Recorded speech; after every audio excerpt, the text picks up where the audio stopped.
1 Samuel chapter 28. Saul and the medium of En-dor. Verse 1. In those days the Philistines gathered their forces for war to fight against Israel, and Achish said to David, "Understand that you and your men are to go out with me in the army." David said to Achish, "Very well, you shall know what your servant can do."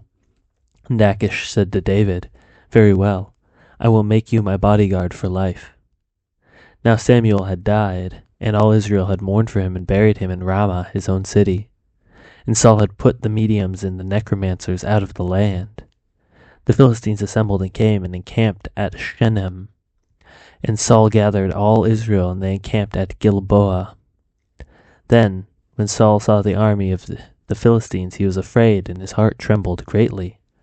And when Saul inquired of the Lord did not answer him, either by dreams, or by Urim, or by the prophets.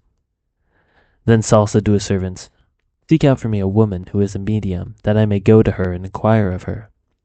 And his servants said to him, "Behold, there is a medium at En-dor." So Saul disguised himself and put on other garments and went, he and 2 men with him. And they came to the woman by night, and he said, "Divine for me by a spirit, and bring up for me whomever I shall name for you." The woman said to him, "Surely you know that what Saul has done, how he has cut off the mediums and the necromancers from the land. Why then are you laying a trap for my life to bring about my death?" But Saul swore to her by the Lord, "As the Lord lives, no punishment shall come upon you for this thing." Then the woman said, "Whom shall I bring up for you?" And he said, "Bring up Samuel for me." When the woman saw Samuel, she cried out with a loud voice, and the woman said to Saul, "Why have you deceived me? You are Saul." The king said to her, "Do not be afraid. What do you see?" The woman said to Saul, "I see a god coming up out of the earth." And he said to her, "What is his appearance?" And she said, "An old man is coming up. He is wrapped in a robe."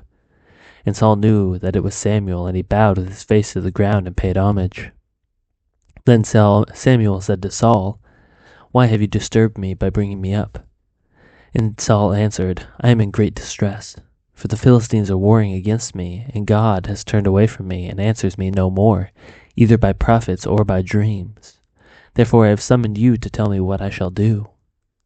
And Samuel said, "Why then do you ask me, since the Lord has turned from you and become your enemy?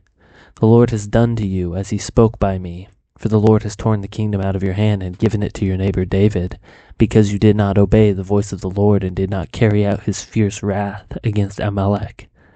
Therefore the Lord has done this thing to you this day. Moreover, the Lord will give Israel also with you into the hands of the Philistines, and tomorrow you and your sons shall be with me. And the Lord will give the army of Israel also into the hand of the Philistines." Then Saul fell at once length on the ground, and filled with fear because of the words of Samuel. And there was no strength in him, for he had eaten nothing all day and all night.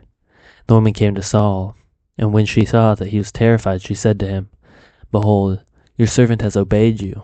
I have taken my life in my hand, and have listened to you, what you have said to me. Now therefore you also obey your servant. Let me set a morsel of bread before you, and eat, that you may have strength when you go on your way." He refused and said, "I will not eat." But his servants, together with the woman, urged him, and he listened to their words. So he arose from the earth and sat on the bed. Now the woman had a fattened calf in the house, and she quickly killed it. And she took flour and kneaded it, and baked unleavened bread of it. And she put it before Saul and his servants, and they ate.